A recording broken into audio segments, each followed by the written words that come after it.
Hello everyone, we hope you're all doing very well. We've got what today promises to be one of our belters of an interview. We've got Dave. Say hello, Dave. Hello, Dave. We met a strange way. I think you must have seen one of our videos before, or have seen some of our videos, and you reached out to me to say that you've got a new item that you were, just testing with manufacturing. Was the USB ejection handle, wasn't it? Yeah, it was. And you posted it over to me, over to good old England, and I used it and made a little video, and it's great. And literally, I had so many people after that asking me where they can buy it, and that they thought it was a really good idea. So massive response. Everyone now wants a Cigar Bear USB ejection handle. Yeah, and then we got chatting as we do on the email, and then you just threw in, oh yeah, by the way, I used to be an F-18 pilot, and now I pilot Boeings and stuff like that, which is great. And I said, oh, please let me interview you, and you said yes. And then more recently, you sent essentially your CV over, which must be the biggest CV ever known to anyone. So you've had a large career, to say the least. I'm really wondering where I even start with this thing. But, let me just go. Impeccable flight safety record with over 6,000 total mishap-free hours, over 1,900 in a tactical jet aircraft. Accomplished naval aviator, airline captain, flight engineer, A300, Airbus, not Boeing, A310. Simulator instructor, military weapons tactical instructor, and air combat tactics instructor, handpicked from a extremely competitive group of pilots to fly A-18D Delta night attack aircraft. Work experience: pilot flight training 85 to 87, 87 to 88, A6 intruder pilot training, which is going to interest some people. We're trying to get intruder pilots on, or intruder anything on, it's impossible. 90 to 91 FA-18 pilot training, 91 to 92 nuclear safety officer, just comes out of nowhere, but that's awesome. 92 assistant operations, 92, 93 assistant personnel officer, 93, 94 officer student amphibious warfare school, 94, 96 instructor evaluator naval strike warfare center, 96 computer systems engineer, 97, 98 technical consultant on graphics simulation, 98 aviation consultant digital image design, simulated for the F-22 total air war, 2001 2002 military projects manager, 96 to present pilot Federal Express Corporation, captain rated on a 777, and a whole bunch of other stuff. You've had quite the career, haven't you?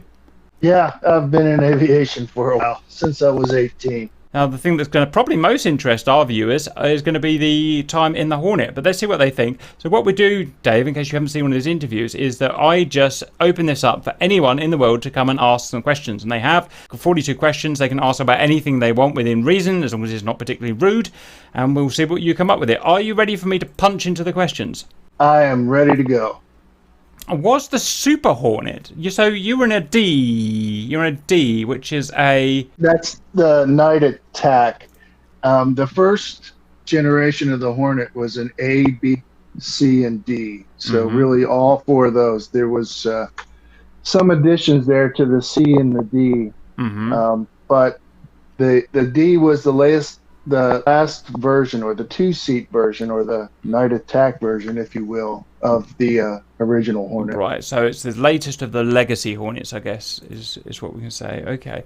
Was the Super Hornet a big step forward from a tactical point of view over the legacy Hornet? Some would say it a whole new jet altogether. Have you had, and I'm guessing you haven't had any experience with the Super Hornet?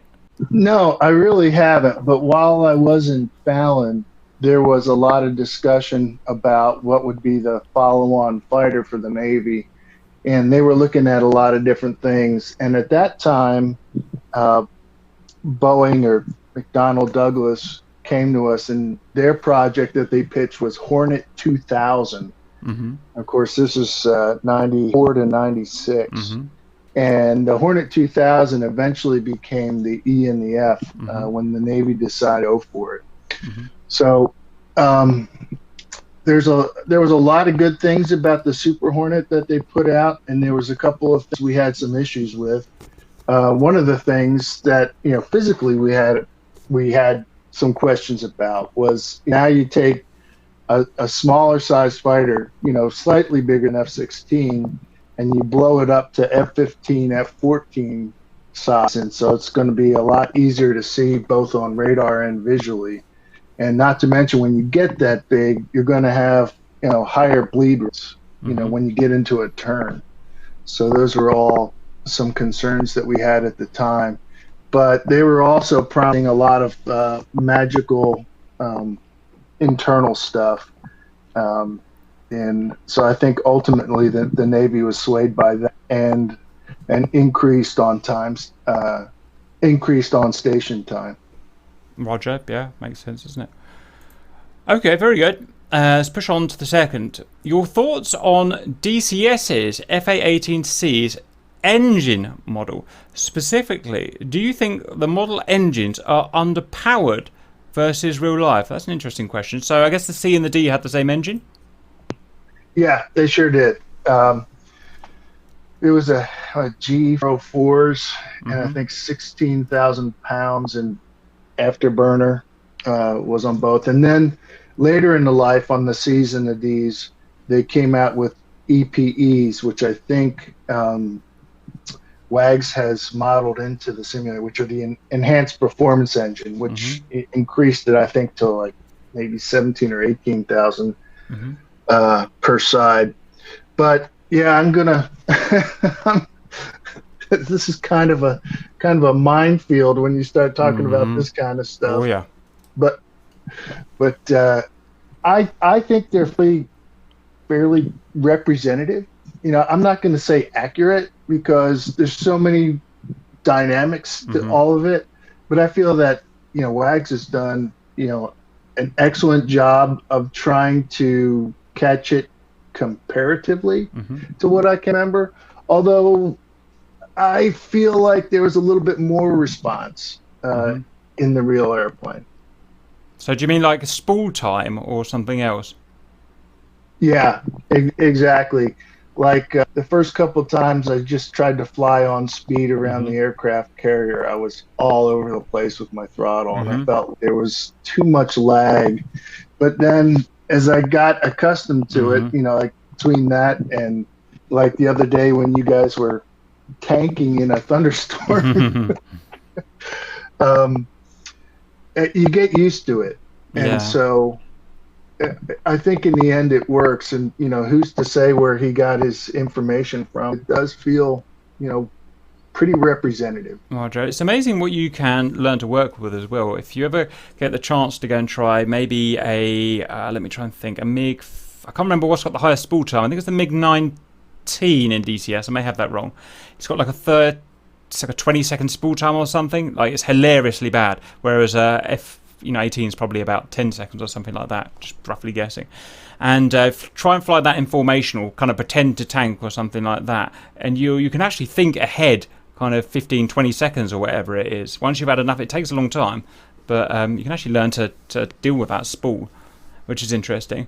And the other thing you said, about this question, I'm not really qualified to speak, obviously, because I just don't know. However, I have done a lot of tests. I've done more tests of DCS in terms of kinematics, engine stuff than anyone else has done by a long shot. And what I found is that not everything, but most of the stuff that I can measure in terms of accelerations, in terms of top speeds, in terms of turn rates, in terms of, you know, within the whole maneuvering envelope, are pretty spot on. How they do it, I don't know. I guess they tune it somehow to match the real world EM charts or something like that. I don't know. I don't suppose they'll ever tell me. But yeah, I think they've done a really good job. But it's nice to hear you say that. Okay, let's move on. Do you find knowledge transfers directly across from simulators to real life, or are there gaps which a simulation can't fill, especially in the mental aspect of flying? That's a really good question. And a lot of people have been working on that for the last 40, 50 years, since really, you know, the first Link simulators really came out. There's two big camps. There's, you know, you're not going to take away our flight time. And the other camp is that, you know, if you open up your mind and we accept that the fact that there's no substitute for flight time, there's a lot of objectives you can learn through simulation. And I think part of it, at least in the past, was about a mindset.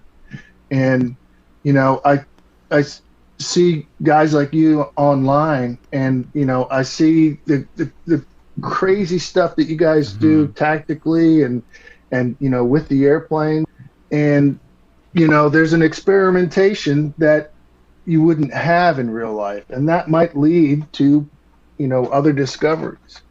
So I want to say that a lot, a good portion of it can really transfer over, because the simulators, even desktop simulators, have become so realistic, due to the passion and hard work of these developers, that if you're not learning something from it, then you're just not trying.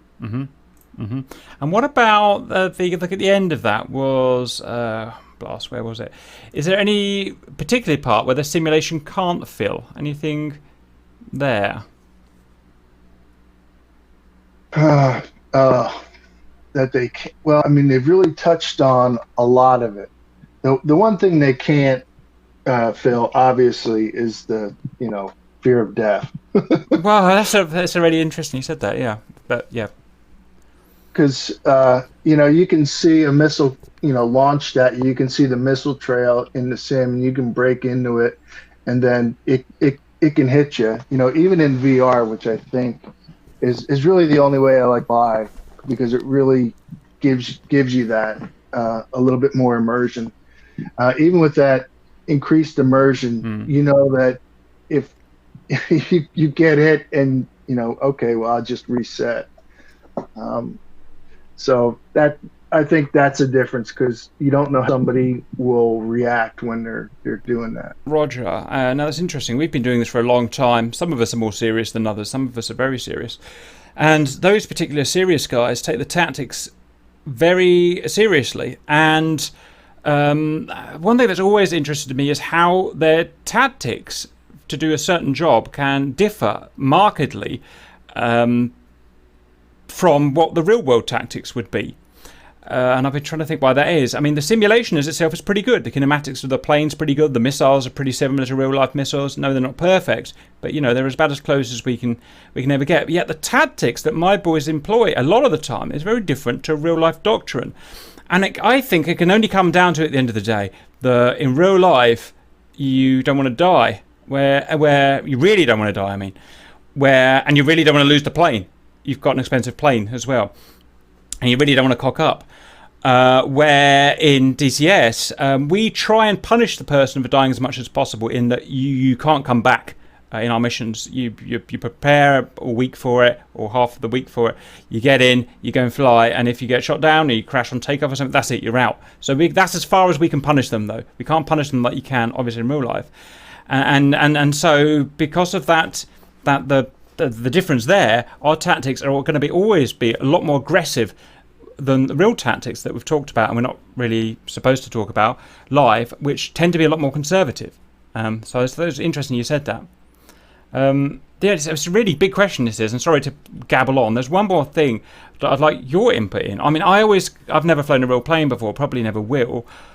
But one thing that I always complain about that the simulator misses, obviously, is the feeling of flying. The G-forces, the vibrations, the smells, sounds to a certain extent. You can only replicate the sound so well. And these senses that are coming in are going to help you fly the plane. Whereas in DCS, you've only got two things. One, visual, what's on your screen, or what's in your VR headset. And two, just the kind of single layer of sound that's coming at you. There's no vibration, there's no smell, there's no force in any way. Where do you stand on that? And I say, because of that, because there's these lack of extra senses, they have to put a little extra in to help us out. They have to put a little extra sound in to help us out. What's your feelings on that? Well, your eyes are big key to all that. And I used to fly a lot, exclusively with the screen, until I tried VR. And that's where it really engaged my passion again. The first time I flew DCS, because I had just gotten the Oculus Rift for DCS soon after it came out, now like 4 years ago, or 2016. And I got to flying the F-15, and I pulled into a bank, and I instinctively knew from my experience that, this is high G, so I start to almost grunt. And then about that time, Wags has programmed the gray out to, and the grunting in the game. And, so I finished, and it's very realistic. I finished the mission, took off the headset, and my wife was like, you're sweating. Why are you sweating? It's like, oh, that was a workout. It really is, isn't it? And that's the funny thing. Oh God, I'm prone to going off on tangents, as you're probably well aware. Same here. In a dogfight, I mean, I don't have the VR. VR is just not suitable for me. It's just, I'll never really be able to do it with what I do. So I can live with the screen though.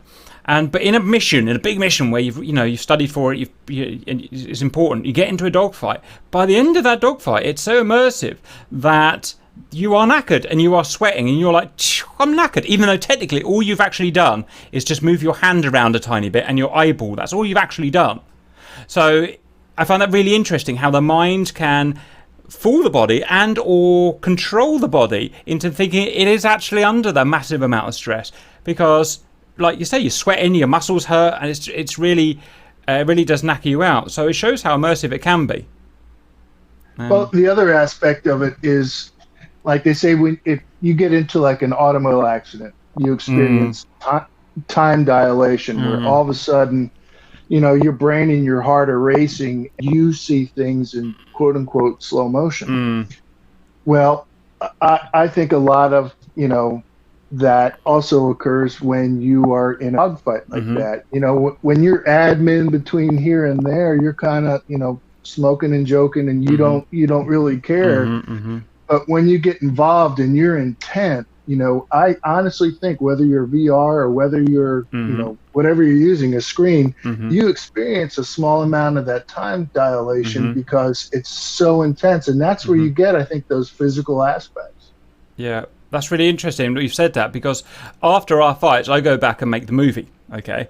And when I make the movie, I'm relaxed, I'm in a normal state of mind, whereas in a dogfight, I'm in a heightened state of tension. And whenever I go back and making the movie, it seems like it lasted just a few seconds, where I can physically remember that dogfight, and it took much longer than that.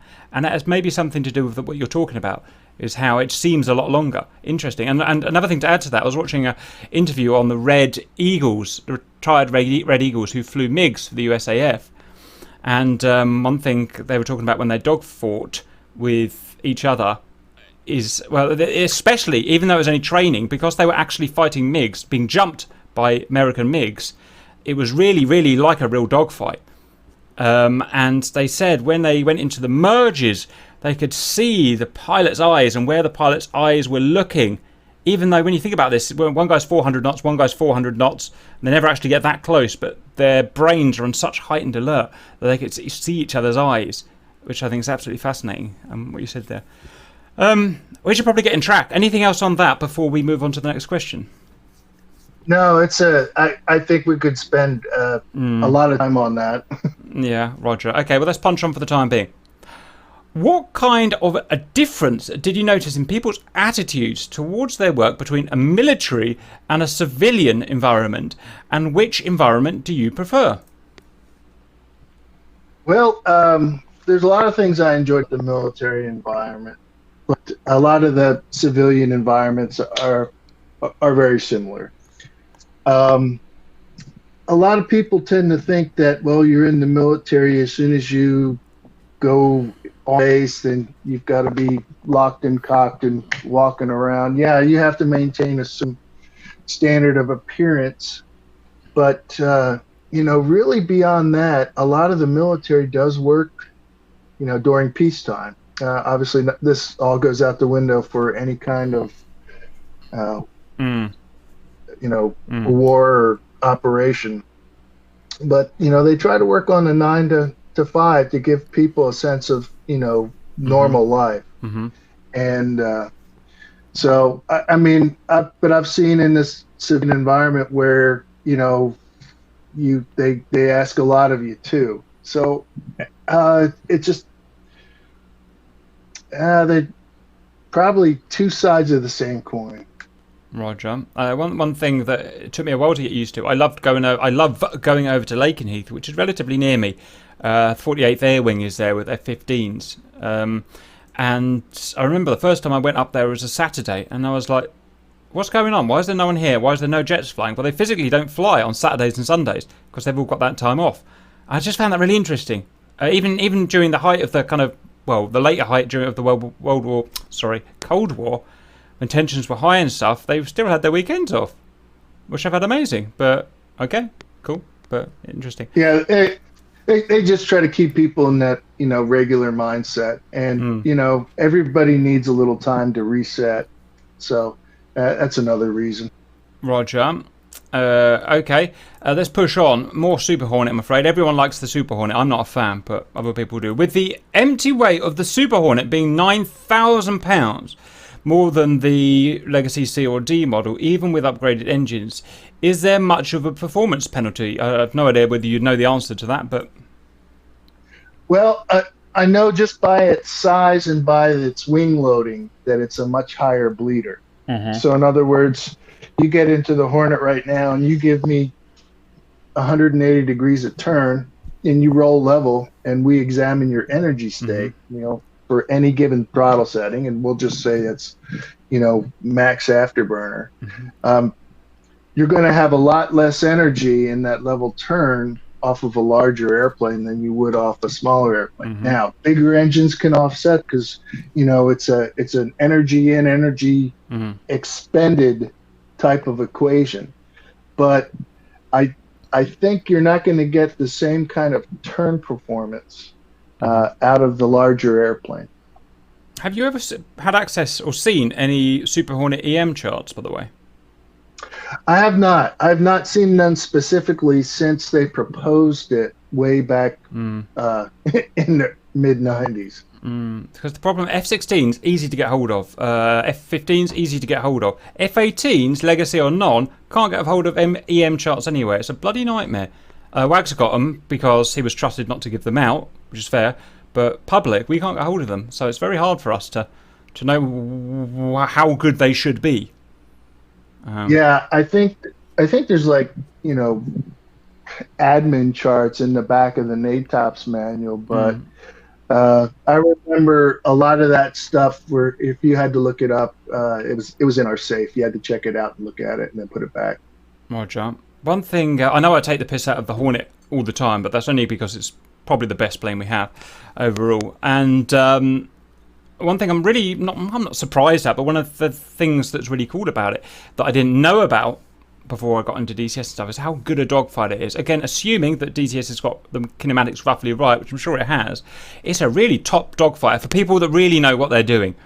Someone like me, I'm hopeless. I accept that, but it can turn really well. It can sustain alpha really well. It can do a lot of things better than an F-16 in ACM in DCS, which we found. Well, and to my experience, a lot of that is true. I mean, I had a certain fight. If I was fighting an F-16, I would try to get him on his alpha limiter, and I could do that by manipulating my nose position. Which if you talk to any F-16 pilot, and you're like, oh, we're fighting Hornets. So they got the high alpha and they can intimidate you with their nose.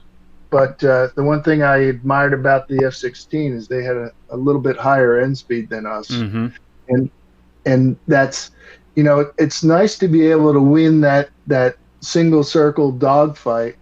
But the F-16 had a good shot at taking you on if you decided to try to outrate them because they had much more power available. But if he made the mistake to get inside with you on a turn circle, you got him. Roger. That's just basically exactly what we find. As soon as I see that F-16 starting to, all the, not smoke, but the condensation coming off the wing, it's going to high alpha and slowing down. That Hornet's laughing at that point. Yeah, anyway, it's just something I found interesting because I never knew that F-18 was even slightly a dogfighter before this. I just never really understood that. But now I've got into it more. It's competitive if used properly. I did have another question about that, but I've forgotten, so we'll leave that. What made you decide to do a BSc in biology? And I must admit, when I first read through this lot, I was like, biology? Did he mean engineering? No, it's because I wasn't supposed to be a nuclear physicist or a rocket scientist. Oh, how interesting. Oh no! I'm just kidding. I was a bio major. I started out in a little bit of the pre-med, but then I just started to go for just straight biology when I got to college. But really, my ultimate aim was to just get a 4-year degree and join the military as an officer for flight training. Roger. Okay, very good. Question 7. What is the default attenuation pressure of the FA-18's green button, and did it vary between airframes? Brackets, let me read the brackets. The Hornet and Super Hornet, for example, also where pilots offered customization options between, wait for it, this goes on, between various mechanical switches, Cherry, MX, Carly, etc., or was it one fits all size? Finally, any truth to the rumours of a retro 1984 buckling spring green button option when Boeing took over? VAR. Well, I do my best to keep the troublemakers out, Dave, as you know, but occasionally they get through. So are you aware of the humour in this? No, I was just going to say I need some context. Okay, so the context is the F-18 we accept is the best thing in DCS in that it performs the best overall. It can do the most missions. Technically not true, but it can carry the most stuff more or less. It's just, if you want a job done, whatever that job done, you choose an F-18, and that annoys us because we like the opposite. We like a plane that can only do one thing. We find it more sexy, unquote. And so we've renamed the F-18 the green button, in that all you have to do to go and take out some jihadis 3,000 miles away is get in, put your canopy on, and just press a big round green button in the middle, and it goes off and flies the mission and then lands you. In fact, the joke at the moment goes that you get in an F-18, you press the green button, and then it gets transferred over to control of Wagner at his home. He drives it, he does the mission for you, then he hands it back to you for landing. That's where we are at the moment. So my intense apologies that VAR got through. He is a non-valued viewer, and I'll make sure I give him the boot. Anything you want to say on that? Oh, no, it's a good point. It really is a do-everything aircraft. When you can put 10 slammers on this airplane and then go out and become a double ace in one pass. Mm-hmm. Between that and now you put a couple other things on it, you're all of a sudden you're a JTAC, or you're an airborne FAC with your targeting laser. I mean, it does everything. And to be honest with you, the training requirements to maintain proficiency in every one of those missions in real life was daunting. And it was a constant threat to really stay up on it all. Mm-hmm. So, I mean, he's absolutely right. There's a green button because it does everything. Mm-hmm. But in real life, you had to be the green button, so it required a lot of hard work. Is that because? I mean, there's a lot of weapons you've got there. Did those weapons change a lot? One thing I'm starting to learn is that. Oh my God, what's going on? Okay, I forgot what I was talking about now. So take a weapon, I don't know, a slam or whatever. There's lots of sub-variants that come out and change. Was that a thing that was happening? Were the weapons changing and the training changing for them? Or is it just the fact that you had so many employment strategies to learn? Well, there were different employment strategies, but with every new weapon, there's a new set of how to operate that weapon. And, a lot of your videos, and one of the things that really I noticed early on about your videos is you really broke it down step by step. The key, this does this does that. And that really made a lot of these complex operations simple. But some of your older videos are already outdated because of changes to the systems. Oh, God, yeah.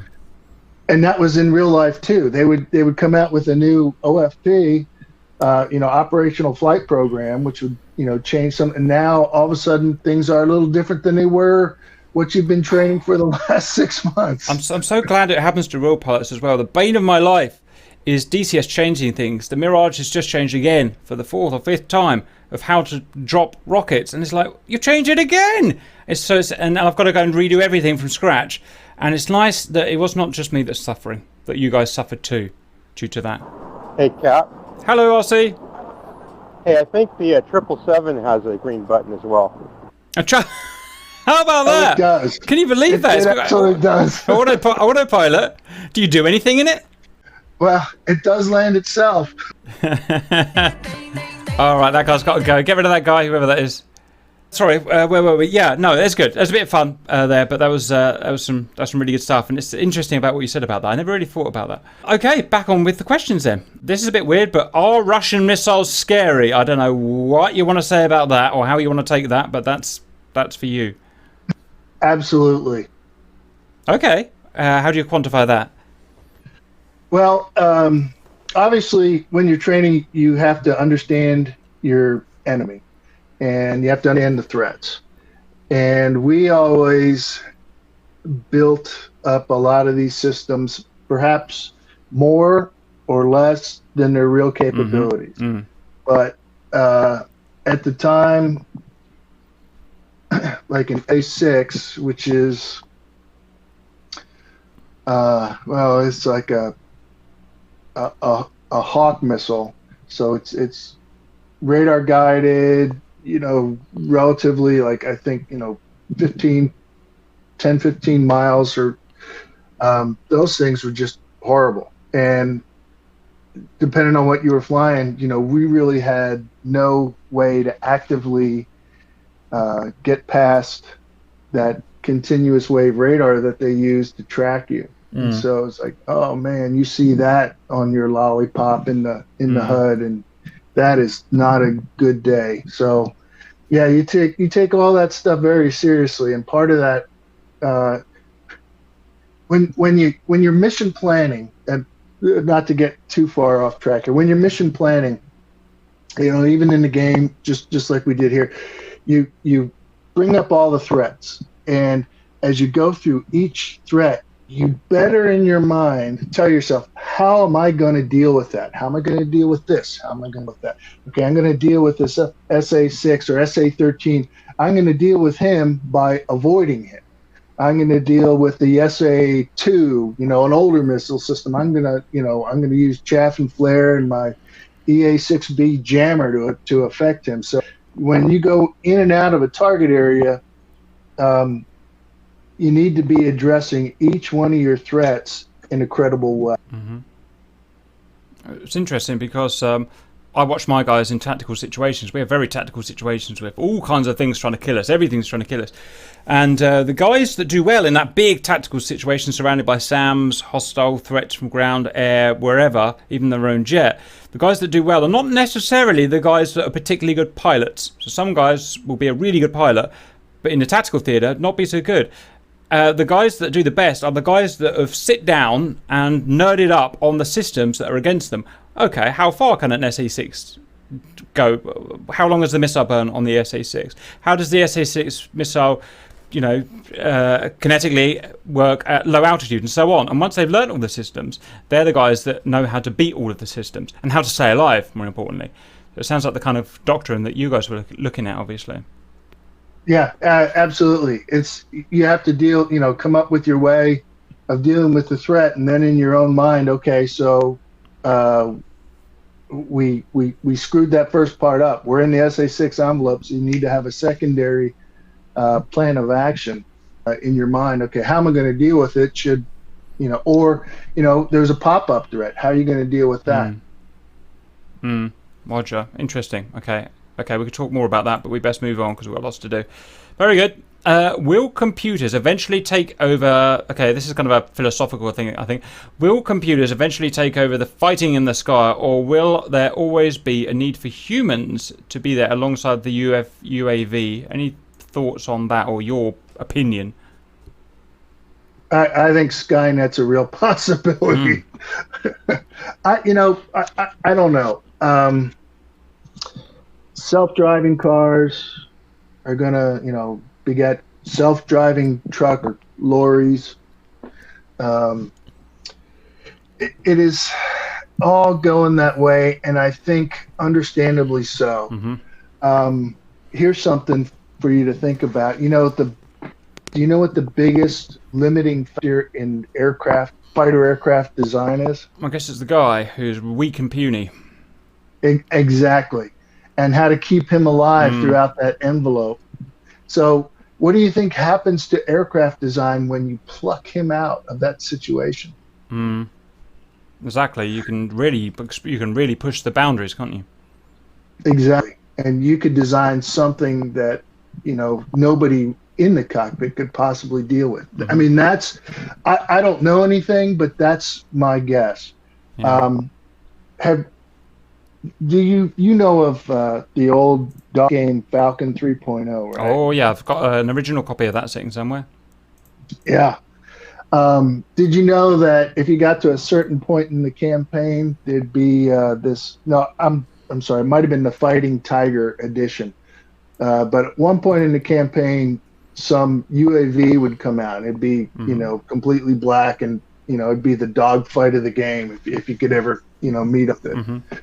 And I kind of felt even back in the early '90s, that was pretty representative of where I think a lot of those people are going to go. And also, I think we're leaning toward not putting the man in harm's way.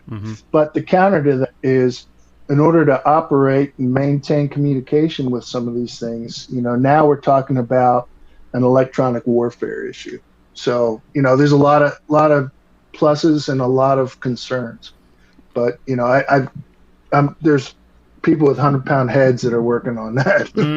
So what is the impact of jammers /EMPs /enemies taking over radio frequencies on the UAVs? Aren't these things a major threat to UAVs, and what to do about it? You can manufacture stuff which can, or you can design stuff which is more EMP resistant. Obviously your cell phone is probably not built to survive an EMP blast, but a lot of the Russian stuff, we used to make fun of their radars. They still have tubes in their radars, or we have integrated chips. Well, the tubes are a lot more resilient. To EMP. So there were kind of reasons for everything, but I think now it's always just an arms. Obviously electronic warfare is a big deal, and a lot of warfare is like that. Hey, we want to own the night, we want to own the skies, we want to own the electronic spectrum. So I mean, every one of the aspects of modern warfare is about a struggle over several areas. And obviously with the UAVs coming online, electromagnetic spectrum is another battlefield.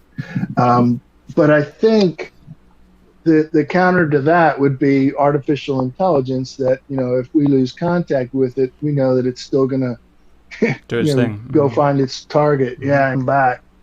So it's a good question. I mean, certainly there's people that are a lot more skilled in electronic warfare than I am, but it's definitely something you have to think about, even in the game. Okay. Another one on the same topic. We've already answered this, I think, but we'll have a quick look. Will UAVs become autonomous killing robots (brackets) like we have seen in the Terminator movies?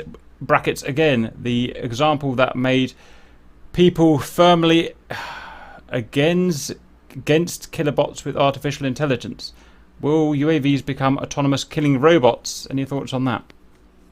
Well, I hope not. Okay, let's move on. 12. Please don't be about UAVs. Will people be there in the cockpit to judge if weapons employment is the right thing to do, and that the judgment is entirely up to them, and that is the only reason why they are still there, while computers are taking over the rest of the fight to dogfighting? So he's saying that will there be a person there to make the overall big decisions, I suppose? Well, I would think, unless we go to full Skynet, that there would always be somebody in the loop somewhere. It just depends on how far up from actual engagement you want to go. Yeah, Roger. Okay, 13. With huge improvements in the capability of ship-borne air defences, does the original F-14 concept of the Fleet Defender aircraft role still exist? Or are carrier aircraft now primarily for a strike mission? That's the kind of question we want. There you go. Well, you can't run too many strikes if the fleet gets taken out. Mm-hmm. So it's an ancillary mission is to protect the fleet. Mm-hmm. And a lot of the weapon systems that I'm familiar with do have certain ranges. So what the fleet defense, whether it's F-14 or an F-18E and F, what it does is extends that defense. It then becomes modular. In other words, I can extend my defensive zone out in a certain direction for a certain amount of miles by using those manned weapon systems than the unmanned ones that are in closer, because you don't want to let anyone close to the aircraft carrier. Roger. And additionally to that, one thing I've learned about the armed forces in the last few years is that they really like redundancy. So what if the missiles stop working because of something the enemy did? Well, then you've still got some sort of fleet defense with your F-18s or something. And I mean, I'm watching some of your videos, where you guys get, you get a wall of 21s and you guys are all running toward the other. They can't take all of you out. Yeah. One of you is bound to get through. And that's all you need, one to get through. But that carrier out of action. Roger. Okay, interesting. 14. I know that some airlines issue pilots with credit cards to pay for fuel at airports. How interesting. I didn't know that. Do you have one? And if so, what's the credit limit? Cap will guess who this question is from. Oh, God, would I? That's an interesting question. So I guess everybody wants me to find that credit card and meet them at the bar. Is that true though? Actually, how does the fuel work? It is. Wow. Now, okay, let's talk about the Boeing 777, and you can have 200,000 pounds of fuel on board. God. 200,000 pounds of fuel. And okay, so you're flying from, I don't know, LA to Dubai, and somewhere over the African continent, I guess, you have engine trouble. You have to go in somewhere. So they have a credit card on board all the airplanes that you can use to actually pay for fuel. And I guess it's got, no credit limit, because fuel might be pretty expensive where you're at, but you need to refuel the airplane. Okay. I never thought about it. It's just something you don't even think about, but okay. Very good. Where are we? 15. What is the secret of your flight safety record? Does it mean you have never had an issue in a jet so far, or is it more complicated? No, I've had several issues and potential issues. And the secret to a safety record is a little bit of luck, a lot of knowledge, and a lot of studying, relying on your experience, and paying attention to what other people, listening to other people and how they deal with it. So it's studying your craft, and try to be calm and think about it. Because when you panic, that's the real killer. Yeah, it is, isn't it? I get that. I have that problem. That's interesting because technically then you could be the best, most prepared, most practiced person in the world, but if you run into a streak of bad luck and something happens that is irrecoverable, then Well, look at Sully. They said, "Oh, you can't ditch the airplane," but you know what? He's like, "Well, damn it, I'm going to try," and he proved to the world that not only did he have the skill to do it in what a lot of people thought might be a very risky maneuver, but he was left with no other options, and he's like, well, this is the only thing I can do, and I'm going to do the best I can with what I've got, and he did. So that's a good example of that. Roger. I've just had a funny idea. Just a cool idea. We've got MS 2020 now. Have you played that? Flown that? Whatever you're supposed to say. I haven't. I'm waiting for the VR patch to drop. Okay. I was just thinking, I can go and reenact Sully properly now, can't I? Because you can go anywhere in the world. Yeah. So I'm going to go and do that, see how far I get. Interesting. First, we got to fly a 14-hour flight. First, we've got to fly a 14-hour flight, RC says. That's exactly right. Right, anyway. Well, there you go. Hey. No. Maybe you can Cobra maneuver that onto the flight deck. Yeah, they won't like that. Right, 16. To what extent can you predict or calculate a mission outcome prior to execution? Is it gathering a pile of intel and info to build an accurate prediction of the possible outcomes and then passing off to the pilots? Interesting. Garbage in, garbage out. Yeah. But you really can't, because with any real life or representative situation, you know all the variables. Yeah. So, and that could be anything from, okay, you've had too much coffee. Maybe you haven't had enough coffee at the start, and you get in and now you're tired. So you're going to do things different. And, just the variables ramp up from there. So as long as you're always in the cockpit fighting to do what you need to do, that's the best you can do, and it's hard to take that. The interesting thing, we have we do a lot of big missions, and the funny thing about it is, and this isn't always true, but sometimes the more you plan, the worse it can actually go, because sometimes if you've got a rigid plan, and you know what plans are like, the first sign of contact, they just go to pot usually.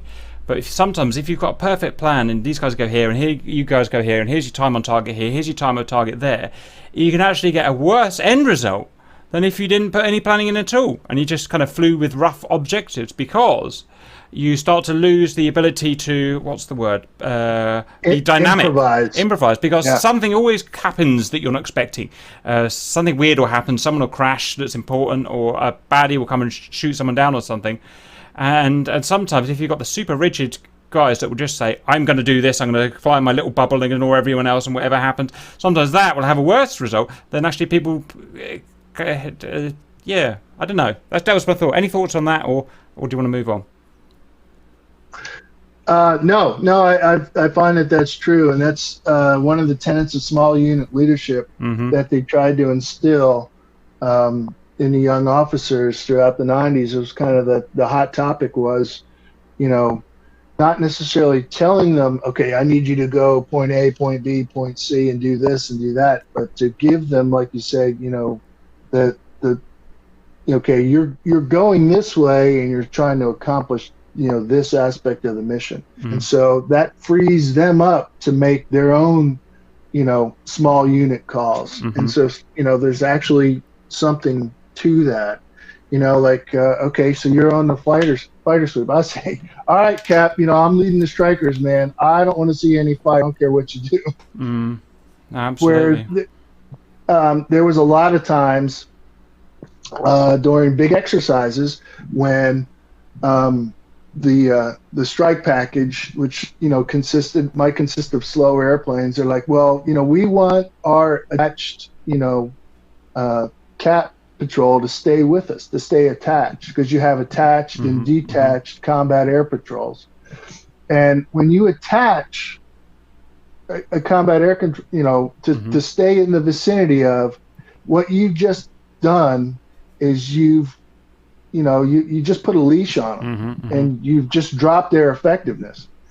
So a lot of that really bears out to how the mission can evolve. But if everyone's going out there on their own program, you better have a good comm suite.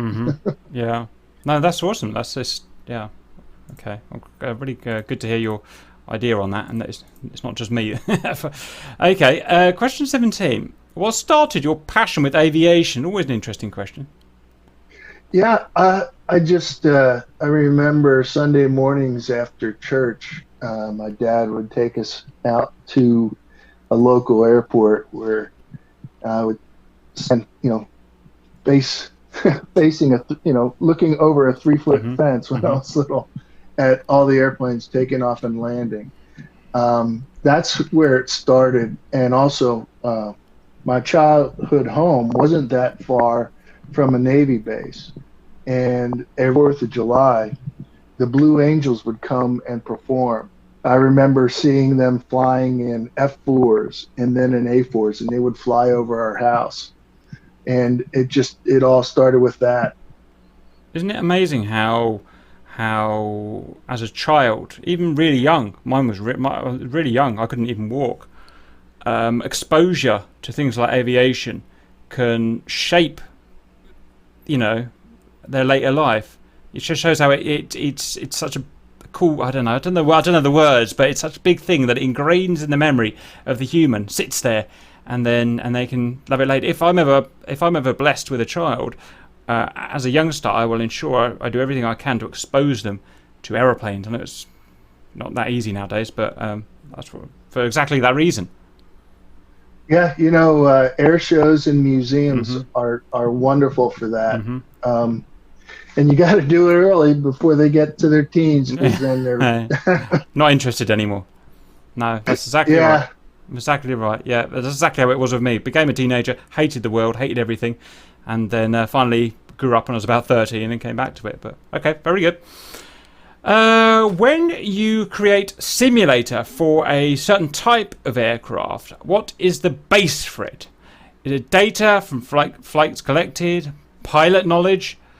How do you put the real jet into a sim and keep the feel of it? Okay, if you are a stickler, use flight polynomials. That's what they call them. What's that mean? Which are basically complex equations which define the operating envelope of an aircraft. Okay. And that also goes for things like fuel burn and flight profile. But yeah, it's at least that's what we used to use for information like that for the flight planning systems, back and flight polynomials. I imagine the flight polynomials have just gotten more complex, but really, it's a mind-bending algebraic expression of what the aircraft can do.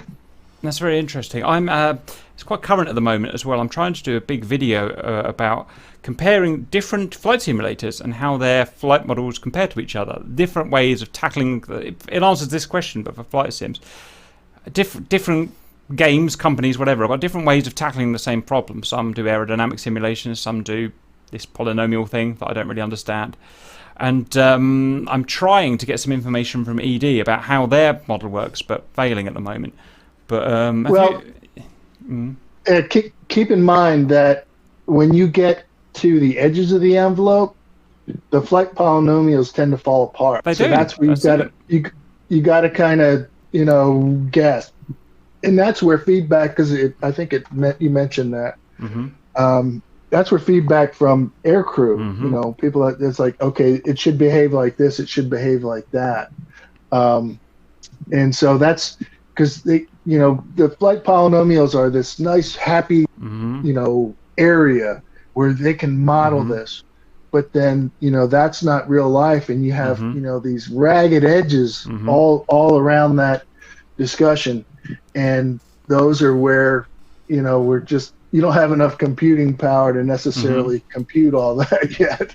I mean, that's exactly the crux of the argument of the. I mean, just for lack of data at the moment, we'll call DCS the polynomial method, and we'll call X-plane the true aerodynamic method.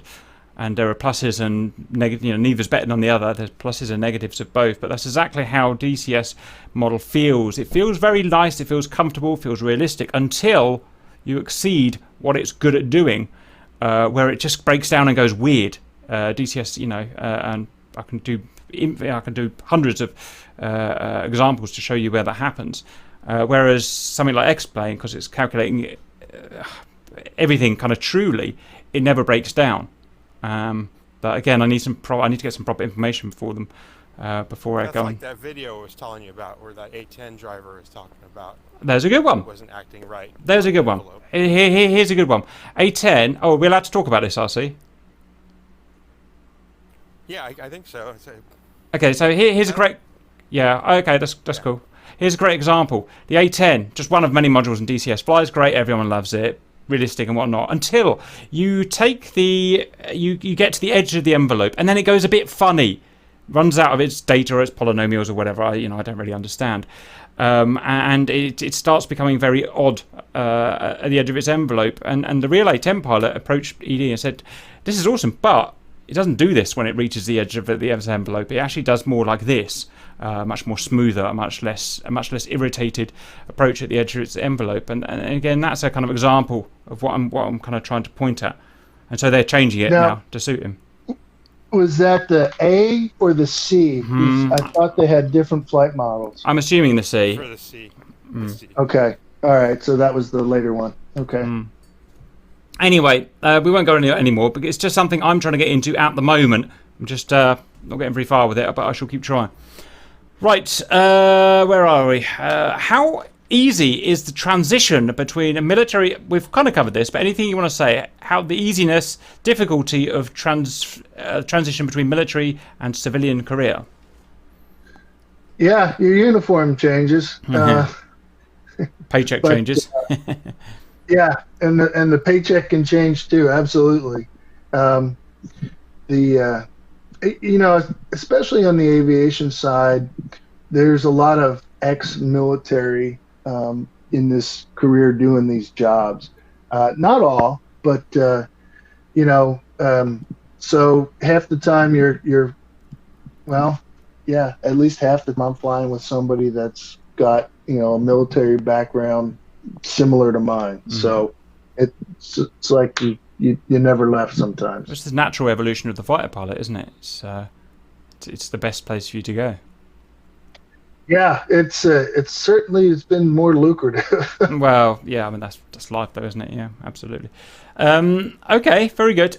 How big is the psychological load on the military pilots, and do you have to counter it actively as a pilot and an instructor? A psychological load or thought process, I guess. Well, I can break down that to everything, you know, from knowledge, you know, what's going on with the mission. I mean, you know that, okay, when you take off for the mission, okay, how are we going to taxi out? How are we going to take off? How are we going to do this? What are the comms? What channel you on? How are we going to talk to you? You know, now I have to think about, you know, are we in bra calls? Are we using bullseye calls? Who's going to talk? You know, what's his call sign? Who's that? There's a lot of things going on there. So there's always this psychological load, and there's always this, you know, fear of death, you know, going on back there too. You know, you don't want to die. And worse, you don't want to screw up. So there's a lot of things going on in your brain. And just like you talked earlier, when you're done with a mission like that, you're tired, you're beat down, and so how do you counter it? You counter it with knowledge. You counter it by staying in the game, and you counter it by not letting fear or panic overcome you. And either a pilot or an instructor. An instructor is probably a little bit twofold. Just that's similar to you being the leader of a four ship. You're responsible for those other three. So when you take on response, not only are you worrying about what's inside the cockpit, what's inside your brain, what's on your airplane, what's out there trying to kill you, but now you're trying to also keep a lasso on the other three who are following you into the into the target area. It's interesting what you said about kind of not losing your head and staying cool. We recently did a video in 1999 shoot down of Mr. Goldfein, I forget his first name now, shot down in an F-16, I think he was, by an SA-3. I may have that, I can't remember. But we watched a video, the cockpit footage of him being shot down, trying to glide to, I can't remember, but somewhere near, Serbian conflict, and then finally having to eject. And he's cool as a cucumber all the way down. I mean, can you imagine me being in that cockpit, shouting and squealing? And he's just like, this has happened, here's where I am. And they got him, they rescued him. Yep. And that's true. I mean, I talk about the fear of death, but, would you rather do that or the other, which is die or be captured? Yeah.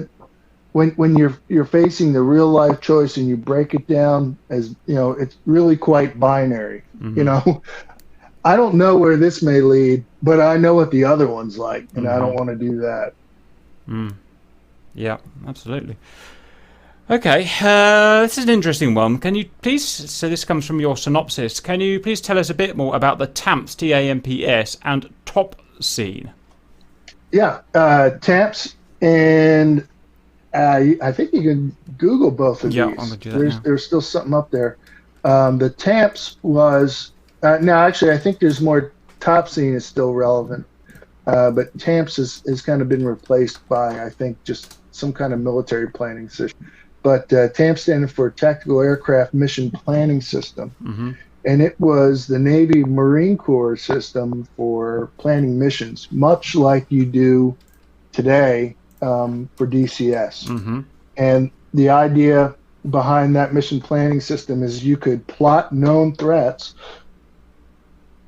and use, real maps, map the area, and you could plan your mission to get to the target flying through as the minimum amount of threats as you could.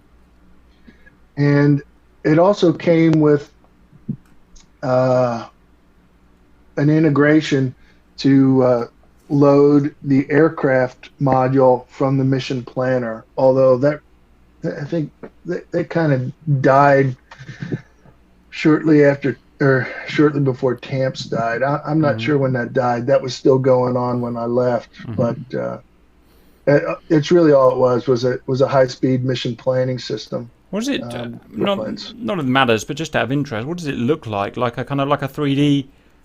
Can you see like a 3D world with SAM sites dotted about and stuff like that, or am I a bit ambitious with that? No, it really looked like what we have in DCS. Oh, cool. It really did, where you could, plot the points and make the threat rings come up. That was a big thing. Yeah. In the 90s, that would blow people's mind when I demo. It's like, here are the threat rings. Whoa. Yeah. Now we have it in our video games. And top scene, I'm on the top scene website. I'm guessing that's pretty much the same type of thing. Yeah. Top scene is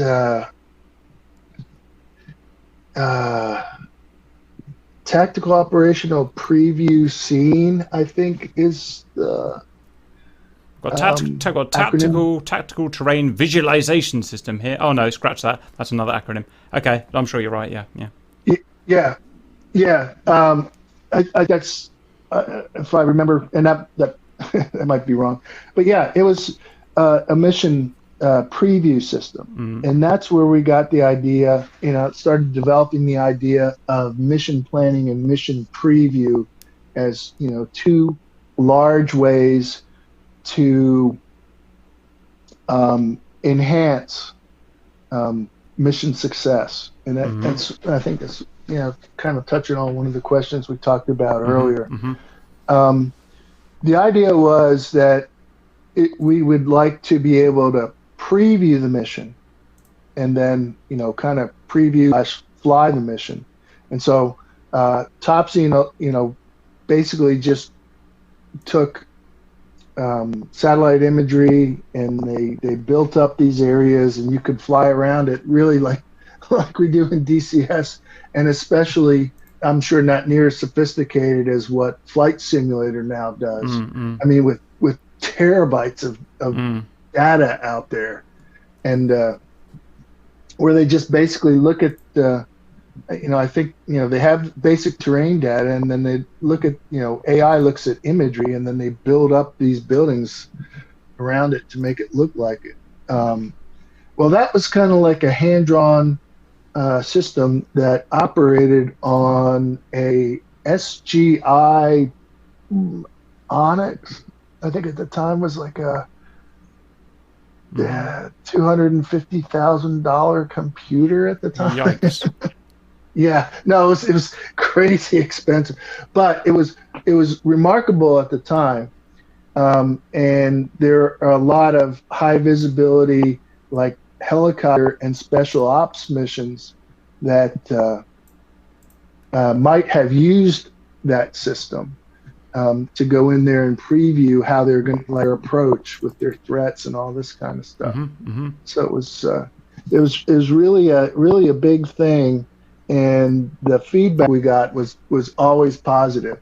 It'd be like taking your a gaggle mission, and it's kind of the opposite of hey, just giving them you go here, you go there, and just fight the bad guys. Giving them, okay, we're going to meet an hour prior, and we're going to preview what we're going to do. So it gives everybody in their mind at least what you want them to do, and where the threats would be. No job. Okay. Yeah, some amazing stuff on that website. I've just been going through. Okay, that's probably for another day to look at, but it looks really interesting, actually. So this is obviously military only. Yeah, and well, I mean, to be honest with you, we now have that on our, certainly the capability we had then, you now have on your desktop. Yeah, it's which amazing, isn't it? I just love it. Roger. That's crazy. Anyway, that's for another day, but I could look at that for a long time. Right, very good. Let's push on. What is the nuclear safety program for the FA-18, and how was it implemented? If I told you, I'd have to kill you. What's the problem? Well, really what that is just gearing up to carry any nuclear weapons on the new aircraft, and at the squadron, at the squadron level. I still think, I find it amazing. Someone just passed me a document saying that a country in Europe, I think it's Germany, but I've forgotten, are buying a bunch of F-18s because over another competitor because they are nuclear capable. I was like, who wants nukes nowadays? It's 2020. Yeah, I don't know. There was always the rumor of the nuclear mission. They give you an eye patch. Okay, so you put the eye patch over one eye, so when you go blind after you deliver the bomb, and your one eye is blind, you lift up the patch and you can still see to get home. Yeah, none of that sounded like fun to me. Not really. No. Okay. There still is the mutually assured destruction doctrine out there. So. Yeah. I guess so. Yeah. No. Even though we're not in a Cold War, we still have that's going on. No, and that just goes back to peace through strength, and a lot of that is based on politics and politicians that fund it. But yeah, no, I mean, I'm not saying that they aren't still in the arsenal, but really, in early '90s, I think it was George Bush when he really got us out of the nuclear game. So at least as tactical squadrons. So it was. Okay, very good. Right, 23. What was done wrong from NATO's point of view in the 1998 air war with Serbia, and what lessons were learned about siege, suppression of air defences, mission planning and tactics? It's interesting. What do we know about that? Well, I think that what I come to understand about a lot of that and a lot of the issues that they had was they found out a lot of the threats were a lot more mobile than what they had thought. And so they had to develop a very reactionary strategy to a lot of the threats moving. And there were also new threats that were emerging that had come, out of Russia. So they had a bunch of different things going on, and they were changing frequencies because now we're not getting any response on this frequency where it's supposed to operate, and just stuff like that. A lot of lessons learned about how volatile and dynamic surface to air threats can be, and how quickly they can move and adapt. That was what it was all about, wasn't it? It was about the various. We're about to study it a bit for our own campaign, and from what we can see, it was just based on the constant surface-to-air threat and the dynamic use of it by the hostiles, by the Serbians. Because what was there one day was not there the next. So how do you fight that? Yeah, exactly. Well, you have on-call target of opportunity harms. Yeah. You be prepared to offset, and you get yourself a real good EA-6B pilot. Roger. Okay. This one is interesting. What is the difference between the Super Hornet and the night attack, the D that you were selected to fly? Now, if we could maybe change that up a little bit and say, what was the difference between the C and the D? I know you had two pilots in the D, didn't you? But here's my thing: the C, the Legacy C, can operate fine at night. You got night vision goggles, you got a night vision FLIR. Why was there a need for a D? Well, the D was what the Marine Corps was the only service to operate the D, and that's because they wanted two heads in the cockpit for forward air controller and tactical air controller airborne missions, because you needed some guy back, one guy flying the airplane, the other guy behind you, writing all the stuff down and trying to, juggle everything. And the D, in the D, there actually is no stick and rudder pedals in the aft cockpit. So that he's just got two hand controllers, a little bit like the F-15E, but I think the E actually has a stick and rudder in the back. So why was the D known as the night version then? Well, it was we were the first ones to have the navigation FLIR installed, and that was a navigation FLIR in addition to NVG. We were the first people to wear those. Right. So you had that before the C, yeah. And then you had a navigation FLIR which was projected on the field of view of the HUD. That's interesting. So you'd strap one of those on. Yeah, you turn it on, and then at night you could see just through the HUD, and then you'd wear NVGs. But that was really the first aircraft to do it. And then as they were rolling out Cs, lot 13 or 14, one of those lots, all the airplanes, because this is a lot of the feedback just before Desert Storm, a lot of the feedback after Desert Storm was we need to be night capable. And so That filtered through all the season Ds at that point. Were all upgraded and count after lot 12 or 13 to be all NVG compatible in the cockpit. Right, that makes sense. I think we're on lot 20, but so we're a bit further ahead of that then. Okay, very good. Right, what is your personal favourite aircraft? Okay, so Dreamland. What is your personal favourite aircraft that you would like to take for a ride in Dreamworld? Okay, well, it'd probably be an X-wing. I guess in October I'll get my chance. Are you guys going to play that? Oh God, we've got enough games already. Okay. But F-22. I think the F-22 is amazing. Roger. I am coming around to it. It's taken me about 20 years, but I am coming around to it slowly. It's one of the planes that I miss coming to. It doesn't come to England much anymore, but it used to, and it was pretty amazing.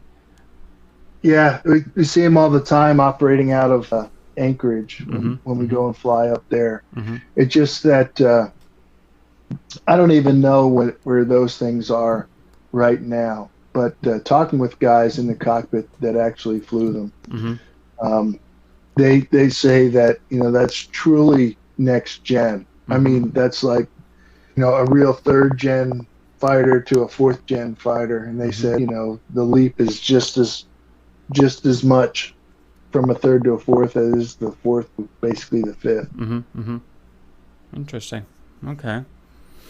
Right, 26. We're back to UAVs. If in the future pilots are replaced with AI and the jets are flying on their own, who will teach the programmers of the software what the jet can do and what damage can destroy the airframe if not performed within limits of knowledge?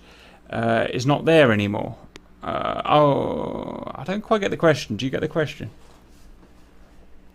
Are they asking something about the flight characteristics? Yeah, so they're saying. So what they're saying is that at the moment, still, if you get you design an aircraft, you build it, and a test pilot goes up and tests it and sees what it can do realistically and what problems occur, and then they will feed that back to the operators, the frontline pilots, who will then obey those limits. But I think he's asking if there's not going to be test pilots anymore, who's going to teach the programmers what limits there are. I don't particularly understand it either, and I don't know what answer to give. So I'm happy to skip over that one if you want. Well, I mean, I just imagine there's always going to be test pilots in that loop, along with engineers and programmers.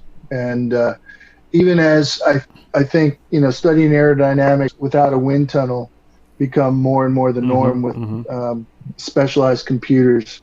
I still think there's always going to be a flight test, and with every airplane, every once in a while, they're out there flight testing some new weapon. They're like, oh no, you know what? Hey, we just realized that you can't really pull more than about 4.5 with a harm on board. So just heads up, or stuff like that. Roger. Yeah, I mean, just like you said, it's still going to have to be thoroughly tested, but maybe you just change it in the I don't know what you call it, the timeline. You change it where it gets tested. But okay, fine. If you have a massive fleet of carriers, more than one carrier, interesting, why would you need to maintain so many ABs on land, air bases on land all over the world? Surely you can just get the carrier group close to the hotspots and act from there. Is what you do, isn't it? Yeah. Well, the thing is that the carrier air group can get to a lot more places than we have air bases. Air bases are typically only in, quote unquote, friendly or, neutral nations. And, again, that's a lot of politics. Sometimes the air base is there, for our interests, and sometimes it's, there for the country's interest. So. I mean, my response would be, okay, well, the carrier group is great, but what about when you want to employ a B-1 bomber? That's not going to land on the carrier, or something that's not carrier capable for some reason. Well, and also, think about timing. Assuming that there's like a aircraft carrier, say in the Persian Gulf, you're going to be able to get naval forces there over target faster than you would a B-1 coming to Europe. Mm-hmm. Yeah, absolutely. Okay, 28. What do you think of the Boeing's mistakes that led to the 737 MAX issues? And do you feel, in your opinion, that the tie between the manufacturer and the authorities were a bit too close and focused on profit? I don't know. That's a good question. I'm not sure about the last. I don't know about the tie between the manufacturers and the lawmakers. But yeah, it sure raises some questions in my brain. Mm-hmm. But from what I know, there was an issue with the flight system. But I think also there was issues with the training. Mm-hmm. Because it sounds like the people that had these massive mishaps weren't trained to disconnect the systems as quick. And I think not to say that they didn't try, because it sounds like right after takeoff you don't have a whole lot of time to think, but it certainly was a real head scratcher, something like that, getting out in the wild and causing these issues without proper training. They had to ground the whole fleet, didn't they? So a lot of for a long time. Okay, very good. 29. What was the F-22 total air war product that you talked about? Sim for the military, a game, or something else? It was a game. Was it really? Right, you didn't. Yeah. When was that? Stand by. Let me have a look. That was 98. And do you remember EF? Yep, I remember that one. Yep. EF 2000. Yep. Okay. By Ocean and then Infogrames. Okay. The follow-up to EF 2000 by DID, Digital Integration Design, was F-22 ADF, Air Defense Fighter, I think. F-22 ADF. And so it didn't have an dynamic campaign. And so they were looking to build a dynamic campaign onto it. And then they came out with the product of Total Air War, which is F-22 with all these theaters. So I actually was, I went over to England and I was, oh goodness, I can't remember the town, but it was north. And I met, talked with Martin Kenry, who is the owner of DID, and I worked with Don Whiteford, who was the producer, and worked with them for a week, and then ended up scripting some of the campaigns that they were, and ended up editing some of the manuals and scripting some of the campaigns with them. Roger. No, that sounds really interesting. Right, so EF 2000 had a big dynamic campaign, so then they added, I wonder, this must have been when I got out of video games in 1998. God, so I must have missed that one then. Oh, well, that must have been interesting being involved in that then. Something a bit different. Yeah, it was fun. It was great. I enjoyed it. Just trying to find it on your CV. I can never find it when I want. So, oh, there it is. Simulated design aviation. Cheshire. It was digital. No, it doesn't say. It just says Cheshire, which doesn't mean a lot. Okay, fine. Let's punch on. Interesting. 30. What are the basic skills that a military tactician needs to have in order to be good at his or her job? I refer to Sun Tzu on this one. Know yourself, know the enemy, and never take anything for granted, and always be willing to change. Okay, interesting. 31. As an instructor, how fast let's try that again. As an instructor, how fast you know if a candidate is a natural flyer, and if he or she is not, can they still meet the expectations with hard work and the right attitude? That's an interesting one. How you tell right away is it just becomes obvious. It's like when you drive with somebody who you feel doesn't know how to drive. It's like, after all that experience, I still don't think you're a good driver. But yeah, with hard work, I think anybody can become a good pilot, because some of that is just a lot about mental attitude. Yeah, you got to have some stick and throttle skills, and maybe they're not the best at formation flying, and maybe tanking makes them sweat a little harder, but yeah, and the good ones, because they just pick it up like that. It's like, wow, oh, you picked it up fast. You just know it. Okay. 33. Can DCS work as a military sim, as it is? And what differences would need to be implemented if it were to be a military version training tool? Brackets. What sets apart the normal DCS we all use and the military sims you create?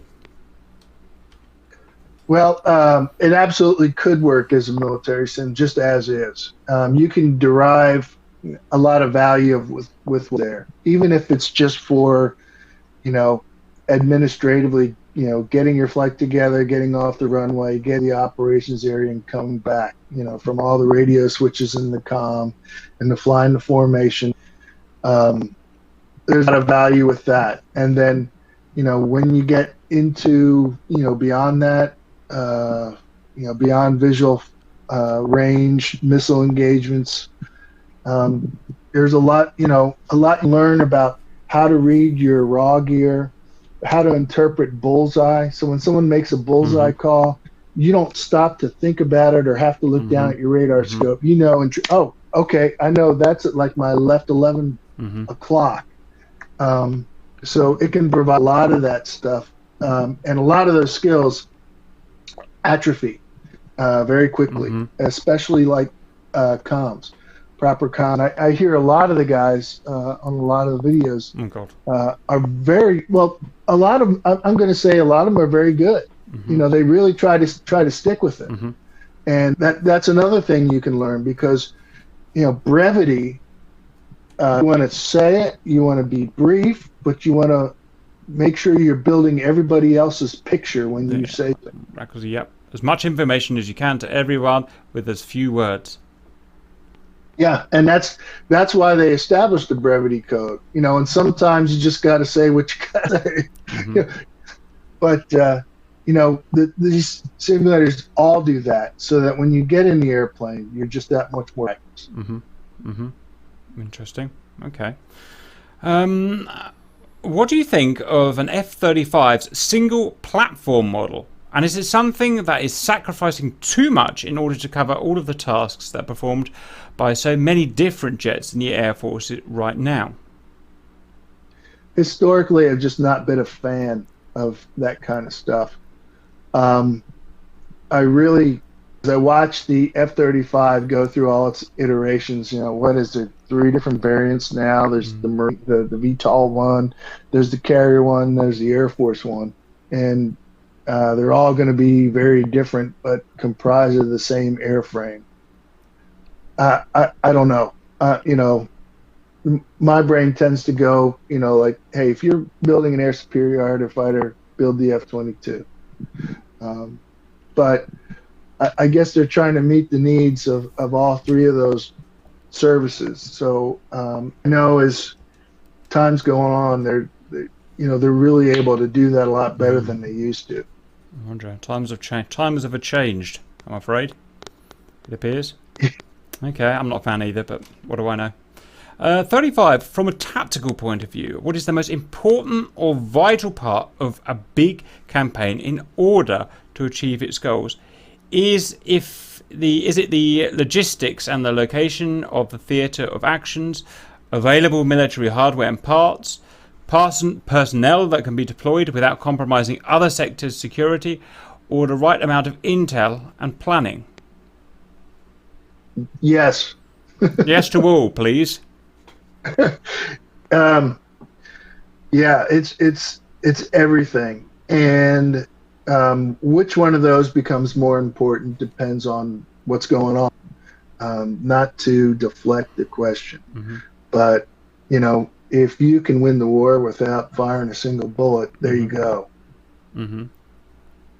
And a lot of people don't put enough. I mean, real world, a lot of people don't put enough emphasis, in their brains about how important, resupplies are, or supplies in general. If it's not very sexy, is it? No, but if you bomb all his POL sites, then he's not going to be able to fly after 2 weeks. So there you go. Roger. Yeah, we really want to bring our own dynamic campaigns into DCS where you can start to factor in things like that. Apart from bombing their suppliers and stuff like that. We've tried it once and it failed due to complexity. We'd like to get there eventually, though. I think it's going to be really interesting. I mean, I think Falcon 4.0 tried a lot of that. Certainly a lot more responsive than the old 3.0. But, I've never seen to get, mine to work, even in the later iterations. Okay. 36. What was your most memorable event in all your years of service? As I look back, all of them. I don't know. I guess being an instructor up at Fallon was probably the best thing. The thing I look back on and miss the most. Other memorable events was being performing in an air show. That's so much fun. That's that's off the charts right there. Was that on the F-18 or? Yeah, F-18 and A-6. Oh, really? I've done both. Wow. Okay. And you talk about when you're that little kid looking up at those Blue Angels land, saying, "Well, I want to be like that," and then after you land after an air show, you realize that wow, I think I just accomplished what I always wanted to do. That's a pretty good feeling. No, absolutely. I didn't realize you'd done air shows before. Okay, we're going back to geopolitics, I'm afraid. Why do the USAF need to maintain so many air bases on foreign soil instead of protecting its own borders? It's not like Romania or UK are sharing a border with, let's say, California. What is the ultimate goal from a tactical point of view? Well, again, we're talking about politics, and perhaps the country has invited us because they want our capabilities, or they need our capabilities, or they have use of it, or they want a free security force. I don't know. That would be certainly part of it. I guarantee you the air bases wouldn't be there if the politicians on both sides didn't want it to be there. Oh, John. Can you tell us a bit more about FedEx Flight 3445 and your involvement? Oh, I was a second officer on a Boeing 777. No, yeah, second officer. I was a flight engineer at this point, when I first got to FedEx. And the thunderstorms were clobbering. And, there was a tornado in downtown Fort Worth, and we were trying to get into Dallas-Fort Worth. And so I was on the radio trying to update everything. Everybody, it was like 45 minutes of nonstop talking and switching frequencies back and forth between the base and weather and ATC, and trying to keep the crew up to date with everything. I felt like an abused middleman. But they appreciated all my effort in keeping everyone involved, so they wrote me up for an award. Yay! Yay me! Well done. More awards. Okay. Politics again. What is your prediction about Iran's Air Force expansion starting in the end of October, when the military embargo is lifted? Oh, I didn't know this. And they are free to explore the markets again. How interesting. What are they going to go and buy, do we think? Oh, I don't know, but they certainly need to replace those old F-14. And not that the F-14, I'm not, don't get me wrong, I'm not saying the F-14 is bad, but, the minute we broke relations, they had no more parts for those airplanes. Yeah. And they tended to have, a high rate of failure on a lot of things like that. So, I don't know. I always have serious doubts about trees that operate like that operate. Hey, you that have strict controls over their pilots. I really doubt how free thinking they can be in a dynamic environment. And I think that the U.S. has proved that we're able to think and adapt a little bit more than some people that we've gone up against. And I mean, we also have better stuff for the most part. But I would think their first challenge would be training for their pilots.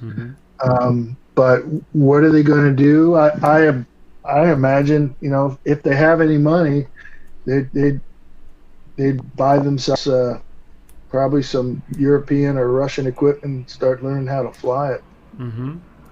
I've read a book recently, and it was based in the 80s, and even in the 80s, they're Phantoms at the time, which are only 10 and a bit years old. Already, half of the things in the cockpit didn't work. Screens didn't work, instruments didn't work. So you can imagine what the Tomcat must be like now. Nothing must work in it. I mean, be surprised if the engines work at this point, but if they did, could you imagine, go ahead and launch off one of those big strikes, but just turn everything in your airplane off, including the radar. Pretty much. Not much fun. Okay. Do you have any interest in DCS yourself, and do you enjoy it if so? Very much so.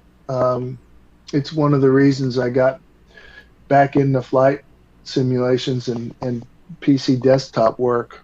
And I actually, I've had email conversations with Wags. I actually met Wags when I was, really? I met him at a E3 in 2002. I don't know if he remembers, but I certainly remember him. And I was there with the new Falcon after it was bought by, that's a whole nother story, but after it was bought by a guy in up in Colorado. And so we all went out to E3 for meetings, and so I got to meet and talk with some of those guys. So that was fun, and that was like the last time I think I really got into, and then kind of just got into World War II stuff for a while. But when DCS came out, I saw it was VR, and that was an aspect of it that was important to me. I just jumped all over it, and I've enjoyed it ever since. And to have the F-16 and the A-18 both come out have been remarkable, and all these other databases, it just seems like it's exploding right now. I'm excited about that. There's people like the Reapers online where you can go and watch, and there's active stuff to get you into it and see what they're doing. You guys have been really you yourself have been really good about explaining a lot of the stuff, because half the time it's like, okay, I mean, even when I fire it up now, it's like, oh, I'm on a SEAD mission or SEED mission. Oh crap, I don't know how to program the harm. And then I go to YouTube and I see your stuff. It's like, okay, then I write it down and I can do it. Doing my job right then. Good. Okay. Oh, very much so. It's great to see. It's great to see. Well, any militaryist, ex-military aviators in DCS is great to see you guys in here. I know another few pilots, ex-pilots that have gone to World War II stuff as well, which I find interesting. But anyway, that's cool. What is the Amphibious Warfare School? Amphibious Warfare School is a mid-level military school for Marine Corps officers in Quantico, Virginia. It's it is just a mid-level kind of think tank school where they bring in about 20 or so military officers from each aspect of the Marine Corps, and then they integrate them and train them all together and try to, set them up for, going forward. Roger. Okay. Final official question. I never had this one before, but what is your favourite war movie and why?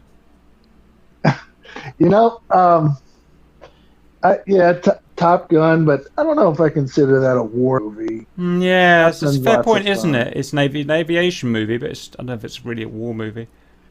But I have to say, and I don't know if you'll laugh or not, I always loved the Battle of Britain. Okay, old school. Yeah, it's where they had those Hispano 109s where the noses look different, but they were actually, real life airplanes. I just think that's cool. That would have been a cool thing. When you go back and watch that stuff, yes, it seems old and antiquated and bad graphic, or bad visuals and stuff like that. But the one cool thing is you got to think about that's all really being done that's being done and flown with old cameras, and sometimes you think, oh, that's amazing they were allowed to do that. Some of that stuff they did. Yeah, and it looks great. Yeah. And the actor's a little campy, but it's good. Yeah. Okay, well, that's the end of the official questions. Well done for getting through that. I found that awesome but exhausting because I've never had such a range of topics. We've bounced about from, it's my fault, I should have probably gone through and filtered them, but it's gone from geopolitics to UAVs to flying the F-18 to flying the civilian to this piece of software to that video game, and my head's in a bit of a jumble. I guess it kind of reflects your CV though, which is a bit of everything that you've done. Yeah, most people's interview are just talk about the plane and that's it. This has talked about just about everything we've ever covered. I don't know. It feels kind of sad. I think it's lived my life, and it was only an hour. It's just good. You've done a lot of stuff. Right, that's 2 hours. Thank you very much for that. Have you got a few minutes to stick around to ask any questions that the Reapers might put forward? Oh, absolutely. Brilliant. We'll start with the on audio. Anyone want to ask any questions to Dave here? In case you've joined late, he is an retired FA-18D pilot and active airline pilot, instructor, tactician, and just about everything else. I have a question. You want a question, RC? Off you go then. Yeah. Do you, in addition to flying commercial, do you fly general aviation? I've had the opportunity, but I really have steered clear of it so far, just because it's kind of expensive. What does that mean? Yeah, Private? a little bit. Well, Yeah. I have a couple of buddies who have airplanes, and I'll occasionally go flying with them. The last time I think it was an RV-8 that I helped this guy with, and we went flying in that, and it was such a kick in the pants. It brought back a lot of the military flying. I mean, private aviation, awesome, must be the best thing in the world, but it really is a different world. I mean, George, we've got a good friend in here, George, ex-tank commander. He sent me a message saying, I've just sold my plane. Maybe I shouldn't say, but I've just sold my plane. I was like, what? Okay. And then he told me how much it sold it for, and I was like, Jesus Christ, you'd spend that on a house. Oh yeah, easily. You've got to either be incredibly committed to it and just spend everything on it, or you've got to be really wealthy to be able to do that thing. And that's what I've learned about it. If it flies or if it floats, it's cheaper to rent. Yeah. And also, can you fly a little faster because my packages aren't getting here? That's a fair point, Dave. He wants his packages quicker. Oh, you got it, but I've been off for the last week, so I can't blame you for that. Well, just remember how RC flies in DCS, 500 to 800 knots, even when I want him to go. Yeah, exactly. Yeah. That's it. Okay, anyone else? Sorry, go ahead, Kelsey. Yeah, I've got one question. Sorry I was a little bit late and I didn't get the answer to question 2. That was mine with regards to the modeling of the F-18 engines. Well, let's see if I can remember. Dave's answer was the A-18D had 16,000 pounds engines, then had the EPE, the Enhanced Performance Something engine added at 18,000 pounds, and from what Dave could tell, they actually felt about right. And he was also talking about. Oh, have I gone off? Have I gone off comms? Am I still here? Yeah, you're sure. Yeah, I got you. The stream went off, that was all.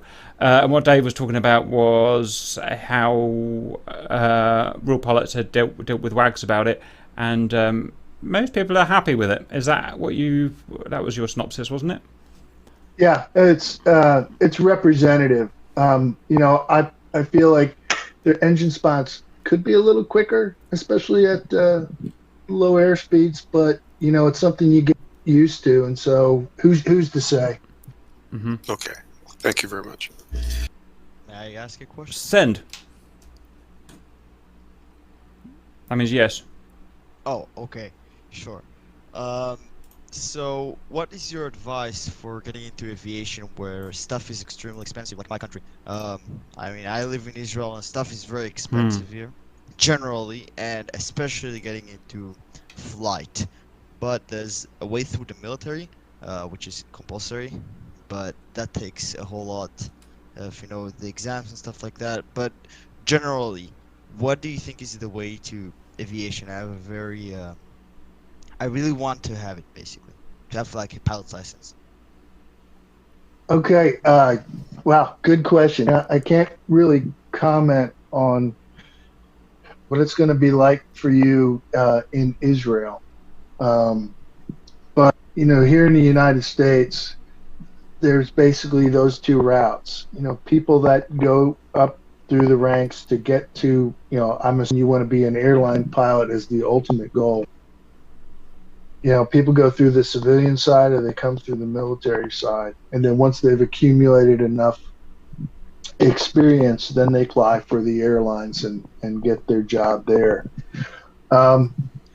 So if you have an interest, if you've never done it before, I recommend at least, saving your money and looking into if your country has tuition assistance programs where you can at least get your 10 hours in a solo, because you have an interest, but maybe in the end you're just not happy with the flying thing.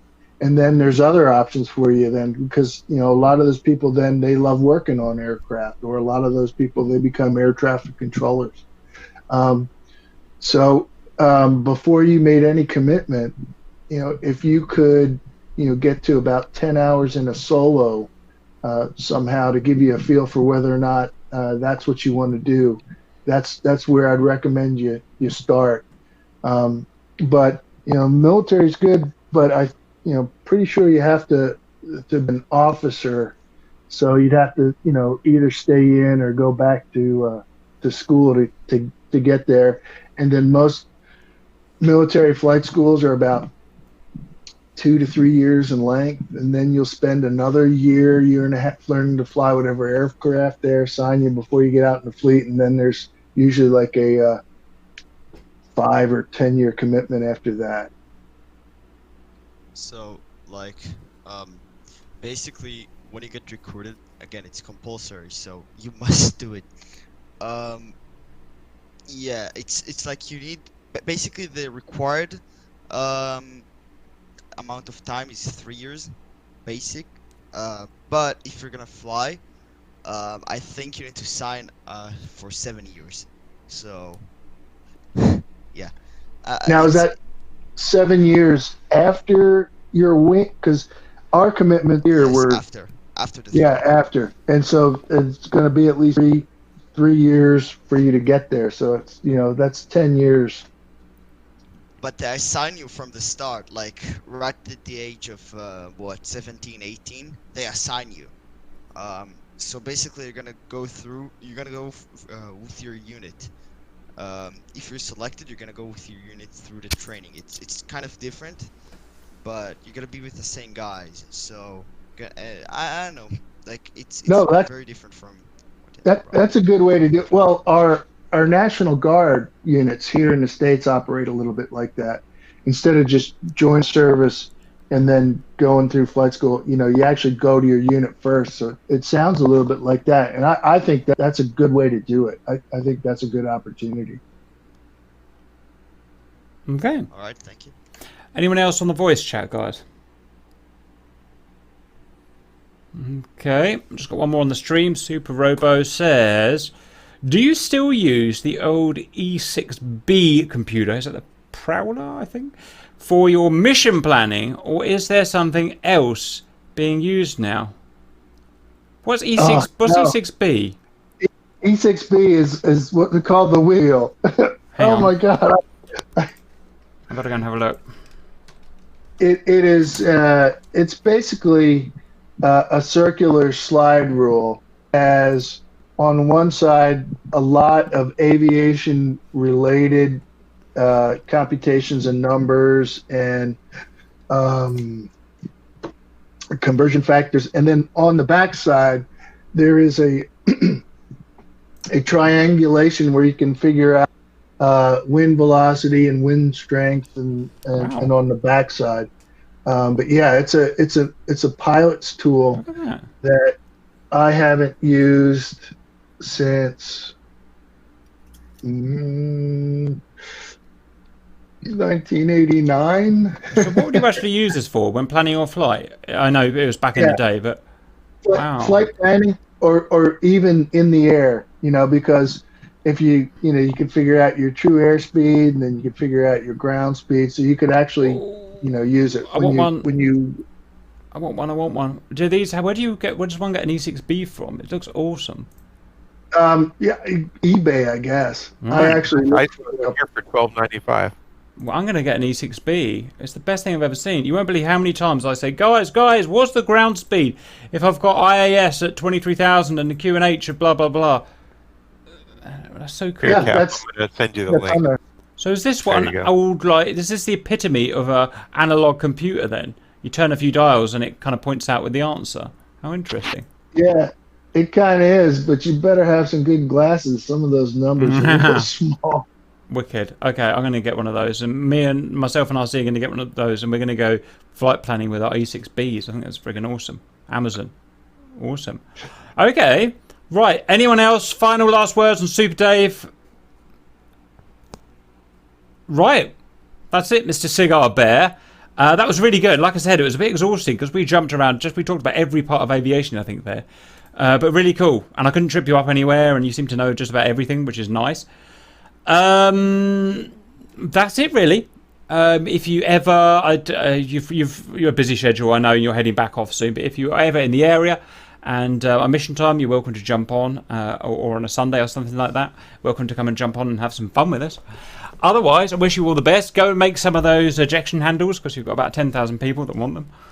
I shall leave you to get on. Otherwise, All right, thank you. Thanks for having me, and I look forward to flying with you guys. I'm just worried I'm going to make a fool of myself. yeah. Well, that's the beauty about the Reapers. I make everyone look good.